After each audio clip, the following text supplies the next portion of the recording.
remember the journey of no return. Ìrìn àjò tí a ó lọ tí a ò ní padà dé mọ́. The journey of no return. Ìrìn àjò tá a ó lọ tá a ò ní padà dé mọ́. That is the title of the message this morning. Èyí ni àkórí ìwàásù ti òwúrọ̀ yìí. Open your Bible to the book of 1 Kings chapter 2. Ẹ̀ka lọ sínú ìwé ọba kìíní. 1 Kings chapter 2. Ìwé ọba kìíní. I'm going to read from verse 2. Ìwé ọba kìíní orí kejì ẹsẹ̀ kejì. I go the way of all the edge, be thou strong, therefore, and shield thyself. Amen. In verse 10, so David slept with his father and was buried in the city of David.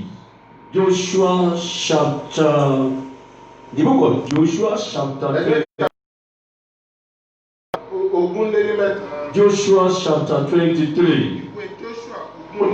Are you there? Please open your Bible. Joshua chapter 23. I'm going to read from verse 14. And behold, this day I'm going the way of all the earth. Behold, this day I'm going the way of all the earth. Joshua was talking. Arákùnrin Joshua ló ń sọ̀rọ̀ níbí. I'm going to the way of the earth. Pé mò ń lọ sí ọ̀nà ti ilẹ̀. Like Abraham. Bí ti bàbá Abraham. Now Joshua chapter 24. Ẹ jẹ́ ká lọ sí ìwé Joshua orí 24. Verse 29. Bẹ̀rẹ̀ láti 29. 24, 29. It came to pass after this thing, Joshua the son of Nun, the servant of the Lord, died, being 110 years and day, and they buried him in the border of his inheritance. Joshua died at the end of the day. Arákùnrin Joshua ó sì kú. A journey of no return. Ìrìn àjò tá ó lọ tá ò ní padà dé mọ́. Genesis chapter 25 verse 7 and 8. Ìwé Genesis 25. Genesis chapter 25. Ìwé Genesis 25. Verse 7 and verse 8. Ẹsẹ̀ keje ti kẹjọ. And these are the live 150 years. Verse 8. Then Abraham gave up the ghost and he died in a good old age, an old man and full of the year, and he was gathered to his people. In verse 9. John, Isaac and Ishmael buried him in a cave. Bury him, he died, embarked in a journey of no. Genesis chapter 5, 27. Genesis chapter 5. Open your Bible. Genesis orí karùn-ún. Ẹ jẹ́ ká ṣí Bíbélì wa. Genesis chapter 5. Àníwé Genesis orí karùn-ún. I'm going to read from verse 27. Bẹ̀rẹ̀ láti ẹsẹ̀ 29. 5 to 7. Orí karùn-ún ẹsẹ̀ 29. And all the day, look at the oldest man in all over the Bible, all over the world. Ẹ jẹ́ kí àwọn arákùnrin tó dàgbà jùlọ nínú gbogbo ẹsẹ̀ Bíbélì. Since the creation of the world. Láti ìgbà tí a ti dá ayé. And all the day of Methuselah were 960 and 9 years, and he died.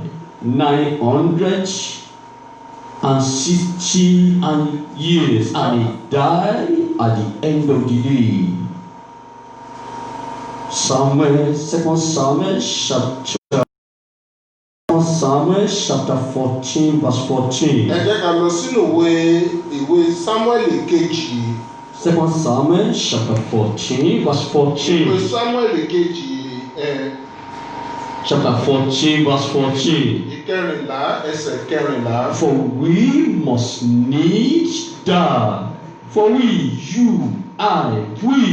must need die, whether we like it or Bí a not, fẹ́ bí a ọkàn a ó kú. whether we rich or not, Bí a lówó àbọ̀ àlówó. whether we poor or not, Bóyá tálákà bí àtálákà. whether we born again or not, Bóyá a di àtúnbí bí whether we come àtúnbí. to church or not, Bóyá à ń lọ sílé ìjọsìn àbá ò lọ sílé ìjọsìn. we must need die. Àwa yóò kú ní ijọ́ kan. And as water split on the ground, which cannot be gathered up again, we are going to die. A ó kú ní ọjọ́ kan bí a ti ń da omi tí a ò lè kó omi padà. Bẹ́ẹ̀ ò sì ni a ó ṣe kú ní. In all the passages that we have Nínú read, gbogbo àwọn ẹ̀sẹ̀ Bíbélì tó fi ń yé wa dájúdájú pé a ó kú ní ọjọ́ kan. that whosoever comes to this world must go back Pé again. ẹnikẹ́ni Ways before you, pé ọ̀nà méjì ni ó wà níwájú oníkúlùkù wa. two ways after death. Ọ̀nà méjì ló wà lẹ́yìn ikú. Anybody whosoever born by woman Ẹnikẹ́ni tí a bá ti bí láti ara obìnrin must come to the end of his journey one day. yóò wá sí òpin ìrìn àjò rẹ̀ ní ọjọ́ kan. Please don't allow the weather now to catch you to the point that you are Ẹ sleeping. má ṣe jẹ́ kí bí ojú ọjọ́ ṣe rí yìí kó má ṣe mú wa ká máa sùn lówùrọ̀ yìí. And those of people that are joining us online, Ẹ̀yin tí ẹ sì ń gbọ́ wa ní orí íńtánẹ́ẹ̀tì. so listen very well and pick your Bible. A fẹ́ kí ẹ máa gbọ́ wa ketekete kí ẹ sì di Bíbélì yín mú. Nobody ever come to this world that will not come to his end one Tí day. ẹnikẹ́ni tó bá wá sí orí ilẹ̀ ayé yìí tí kò ní òpin sí ìrìn No àjò rẹ̀ lọ́jọ́ matter kan. of your Kò sí greatness, bí o ti lè ga tó láyé. no how you matter, you may even be a giant, a great herbalist man. Kò sí bí o ṣe lè ní agbára tó kọjá aláwo tó. A day is coming. Ọjọ́ kan ń bọ̀. Oh, there's some people, if they want to travel just from Lagos here to Ibadan over there, Àti ráwọn kan tẹ́ tó bá fẹ́ rìn ìrìnàjò láti Bẹ́kò lọ sí ìlú Ìbàdàn. they will put something in their Wọ́n á purse ní láti kó àwọn nǹkan ìṣòro mọ́ra. just to escape during the accident. láti lè bo ẹ̀mí yọrí ní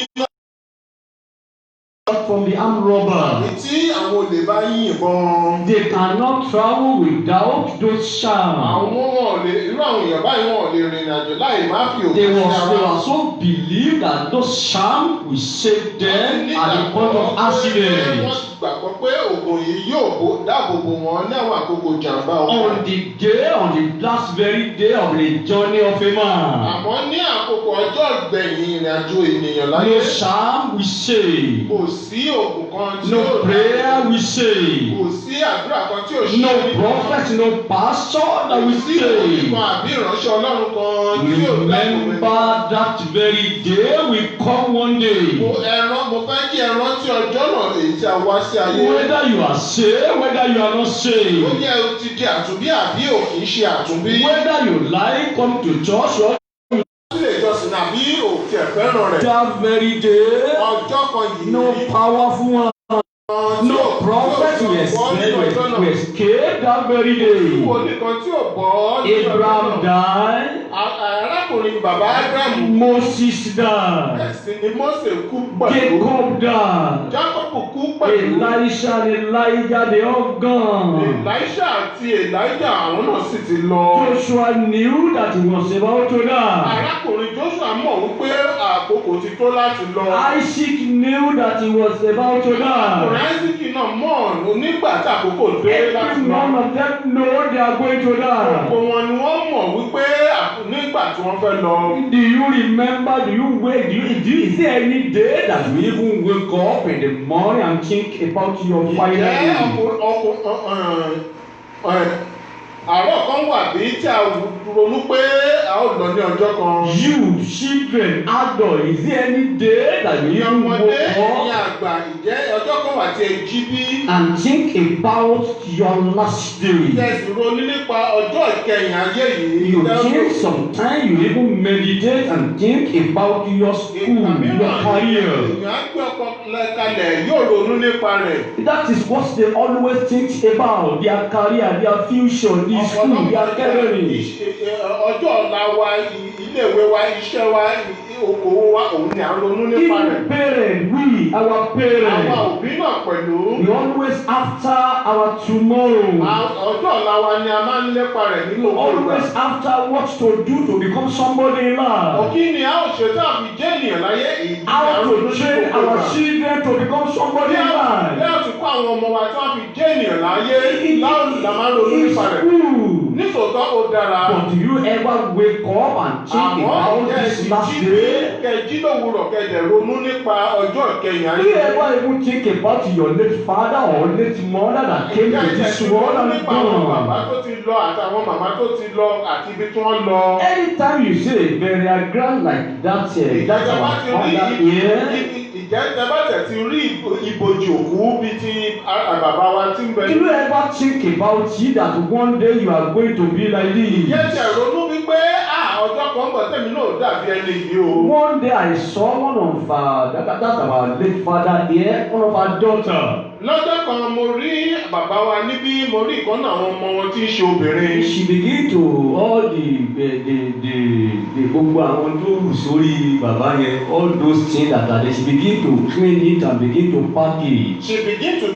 Yes, begin to remove all the weeds there. Wọ́n fa gbogbo àwọn koríko tó wù sí orí ibojì òkú yẹn tu. Clear everything there. Wọ́n palẹ̀ mọ́ gbogbo, ó ń tún orí sáré náà Me ṣe. too, I quickly join her. Lẹ́sẹ̀kẹsẹ̀ lèmi náà darapọ̀ mọ́. Now said one day too I'm going to come to the end of his road. Gbogbo oníkálukú ni ó wá sí òpin ìrìn àjò rẹ̀ ní ayé. Whether we pray, whether we don't pray, whether we know how to Bí pray, a gbàdúrà, bí a ò gbàdúrà, bí a ò fẹ́, bí a ò fẹ́ yóò ṣẹlẹ̀. a journey of no return. Ìrìn àjò tá ò lọ, tá ò ní padà. This journey of no return. Ìrìn àjò tá à ń sọ nípa rẹ̀ tí í ṣe ìrìn àjò tá ò ní padà. The spirits that are back up the journey, that on the way on the journey. Àwọn ẹ̀mí tí máa ń tẹ̀lé àwọn ìrìn àjò yìí wọ́n wà lójú They iṣẹ́. are waiting for every one of us, our turn. Oníkálukú ọjọ́ àkókò oníkálukú. Now, I'm not be seeing Mr. So and so on this road. Èmi ò mi kì í rí arákùnrin yìí mọ́ nínú I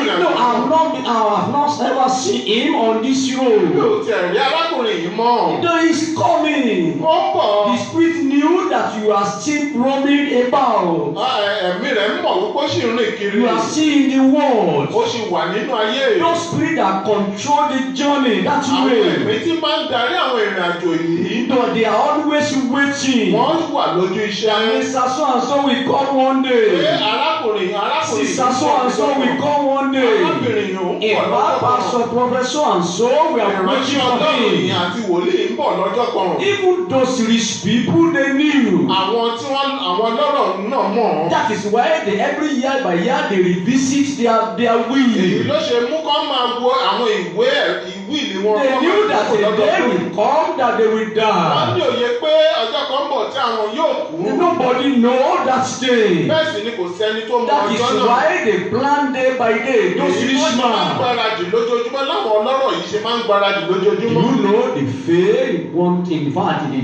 fail in one thing. Àmọ́ wọ́n wá kùnà ní ọ̀nà kan. That great thing that they even need to work on it. Èyí tó dẹ̀ yẹ kó ṣiṣẹ́ jùlọ lórí rẹ̀. They fail. Ibẹ̀ náà ló ti kùnà. They always think they knew that death will come one day. Yóò ṣe pé ikú ń bọ̀ ní ọjọ́ But kan. they fail to prepare for that last day. Àmọ́ wọ́n kùnà láti gbọ́.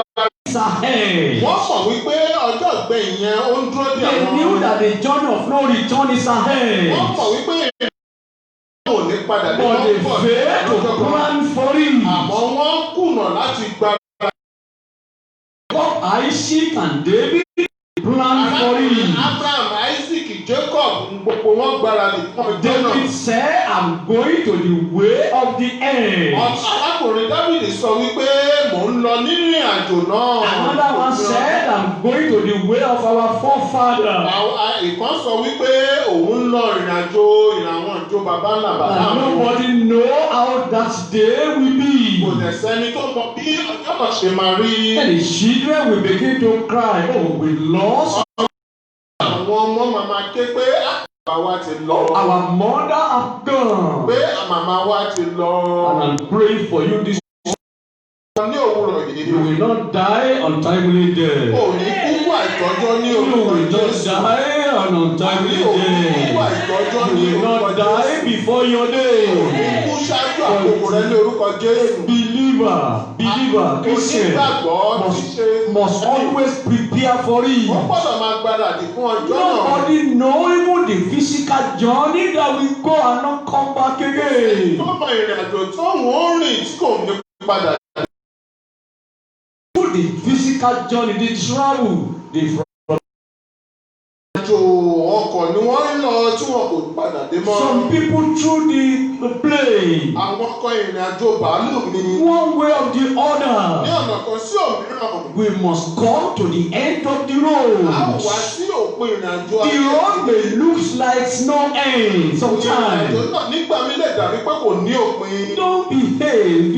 The end is always there. Ìrìn òpin wà. It is the only thing that the journey of every man, the last portion of every man are different. Ibi tí oníkálukú yóò ti bọ́lẹ̀ nínú ọkọ̀ ló Just like people that are coming from Ketu there, coming to Ikorodu there. láti Kétu wá sí ìlú Some Ìkòròdú. people will drop at Owode over Àwọn there. kan yóò bọ́lẹ̀ ní Some people will drop along the way. Àwọn kan yóò bọ́lẹ̀ nínú ìrìn Some àjò people náà. will drop the garage, last bus stop Àwọn of kan yóò those wá small. bọ́lẹ̀ ní òpin. Some people will still take another bus going to other Àwọn side. ẹlòmíràn yóò tún sì wọ ọkọ̀ lẹ́yìn ìgbà tí wọ́n bá bọ́lẹ̀ wọn lọ sí You are in a journey together from my Bẹ́ẹ̀ sì children. ní ẹbẹ̀rẹ̀ ìrìn àjò yìí láti Mile 12. After they drop at the last bus of garage, Tọ́ bá ti bọ́lẹ̀ ní bus stop tó they gbẹ̀yìn. still continue their Àwọn journey. ẹlòmíràn wá sì ṣe tẹ̀síwájú nínú And you ìrìn àjò pay náà. the same amount of money. Bẹ́ẹ̀ sì ni owó kan náà ní bus stop arú náà. Ọjọ́ kan gbogbo yín yóò dópin ìrìn àjò náà yóò dópin fún But yín. something will be so great and bad. Bẹ́ẹ̀ ohun kankan tí ó máa burú jùlọ yóò ṣẹlẹ̀. For somebody to listen to a message like this and still lose Ẹnikẹ́ni tó máa it, gbọ́rù wàásù bí eléyìí tó sì tún máa pàdánù rẹ̀. you may listen to a message. Many people, millions of people listen to a message. Ọ̀fẹ́ láti lè máa gbọ́ àwọn ìwàásù onírúurú. Many people listen to Ní messages. ọ̀pọ̀lọpọ̀ ènìyàn ń gbọ́ àwọn ìwàásù oríṣiríṣi. See, they still fail to be pure. Síbẹ̀ wọ́n sì kùnà láti di àtúnbí. And the grace to be ready and to be prepared. Orí ọ̀fẹ́ láti gbáradì láti God will múra grant sílẹ̀. unto you in the mighty name of Jesus. The Lord, it is the joy of the Lord himself, God himself, for his children to prepare. Kí àwọn ọmọ rẹ̀ kó máa gbáradì fún un. That is why he told that when the Hezekiah sick, Nígbà tí arákùnrin Hezekiah ṣàìsàn, God sent a message to him. Ọlọ́run ránṣẹ́ sí i. Prepare yourself. Pé gbáradì. Prepare your Múra house. sílẹ̀. You are going to die. Ìwọ yóò kú. So it is the will of God for everybody to prepare. Ìpinnu Ọlọ́run fún gbogbo ènìyàn ni pé kí a gbáradì So fún that ọjọ́ that náà. day will not meet us on our way. Pé kí ọjọ́ náà kó má bàa ṣe bá wa ní òjijì. You prepare for your last journey. Ìwọ gbáradì fún ọjọ́ kẹyìn As rẹ. you always prepare for your future, your in the Bí a ti máa ń name of gbáradì fún academy. ọjọ́ ọ̀la wa tí a máa ń gbáradì. As you always prepare for your Bí exam. o ti máa ń gbáradì fún àwọn exam rẹ. Always prepare for the last day Wà á fẹ́ of kí ìwọ your náà kó journey. gbáradì fún ọjọ́ kẹyìn ayé rẹ. Idol, like parent, prepare for that last day. Ẹ̀yin òbí ẹ gbáradì fún ọjọ́ tó gbẹ̀yìn lọ́jọ́ náà. Point number one. Àkókò kìíní. It's just a matter of remember. Àkókò láti kò yàtọ̀ sí a máa ronú rẹ̀. It is all you all know Ohun tí a mọ̀ ni. that death is waiting for Pé us. ikú ń dúró de That oníkàlùkù. we will always come to the end of the Ọjọ́ road. kan bọ̀ tá ò dé òpin And we ìrìnàjò just ayé need wa. to remember ourselves. Ohun tá a kọ̀ nílò láti lè máa rántí ara When you wake up, wa. remember your husband, remember your wife. Gbogbo ìgbàkígbà tí o bá ti jí lówùrọ̀ máa rántí fún ọkọ rẹ No, máa ṣe remember even the Máa children. rántí fún àwọn ọmọ náà. No man, don't say they are still little. Má sọ wípé wọ́n sì They kéré. are still young. Pé wọ́n sì kéré. Wọ́n lè wá sí òpin ìrìn àjò rẹ̀ ní ọjọ́ Point kan. number Àní one. kókó ọjọ́ tí ó kẹ́yìn lọ́jọ́ ayé. That is point number one. Èyí ni kókó ìbílẹ̀. Remember your last day. Ìrántí ọjọ́ tí ó kẹ́yìn. Please put something down so that at the end, many of our members who are not around today, make sure you put them down so that you can sense today. Torí àwọn ará wa tí ò sí níbí. Those people that are listening to us online that will still join us, please put something down so that you can send to other people. Ẹ̀yin náà tẹ̀lé máa fi ṣòkò sí àwọn. Get them to put them in to remember. Kí àwọn náà kí wọ́n lè máa rántí. Number two, àkókò kejì. remember hell. Ẹ̀rántí ọ̀run àpárí. Remember hell. Ẹ̀rántí ọ̀run àpárí. When you remember your last day, you must always remember hell. Tó bá ti ń ṣe ìrántí ọjọ́ tó kẹ́yìn ní ayé rẹ̀, ó máa rántí ọ̀run àpárí. And the last point, point number three. Kókó kẹta. Rest in peace. Rest in peace. That is the last one. Rest in peace. Now let's go back to point number one. Point number one. Remember your last day. My brethren, it is that your last day that will lead you to your eternal departure. It is that your last day that will lead to your eternal departure.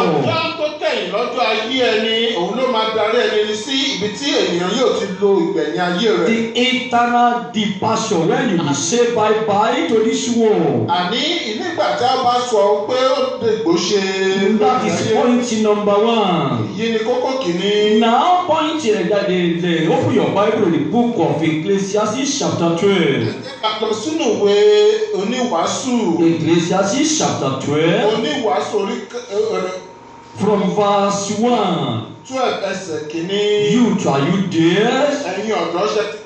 Ecclesiastes chapter 12 from verse 1.